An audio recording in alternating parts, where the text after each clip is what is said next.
Hello বন্ধু, সবাইকে স্বাগত আমার চ্যানেলে। আজ বানাবো ছানার নিরামিষ তরকারি। তার জন্য আমি 200 পরিমাণ ছানা নিয়েছি এবং একটু আদা আর কাঁচা লঙ্কার পেস্ট বানিয়ে নেব।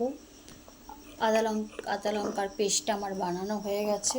এবার আমি একটা কড়াইও বসিয়ে দিয়েছি, তার মধ্যে সামান্য সর্ষের তেল দেব। তেলের মধ্যে একটা তেজপাতা, সামান্য জিরে, গোটা গরম মশলা, দালচিনি, লবঙ্গ, এলাচ দিয়ে দেবো।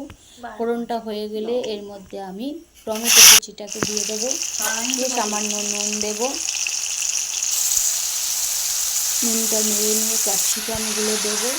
তাকে আবার একটু ভালোভাবে করে ভাজাভাজি হয়ে গেলে এর মধ্যে আমি দিয়ে দেবো হলুদ, কাঁচা লঙ্কার পেস্ট, কাঁচা লঙ্কা আদা পেস্টটা দিয়ে হলুদ দেবো, ধনে গুঁড়ো দেবো, জিরে গুঁড়ো দেবো, সবই হাফ চামচ করে দিয়েছি। আমি ভালো করে কষিয়ে নিয়েছি একটু সামান্য জল দিয়ে। এর মধ্যে অল্প পরিমাণ স্বাদ অনুযায়ী একটু চিনি দেবো। কষানো হয়ে গেছে।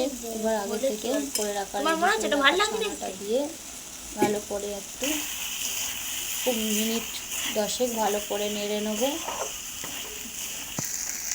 এটা আমার নাড়া হয়ে গেছে। এবার আমি এর মধ্যে একটু সামান্য বাটার দিয়ে নাবিয়ে নেব। এটা গরম গরম রুটি পরোটার সঙ্গে খেতে খুবই ভালো লাগে।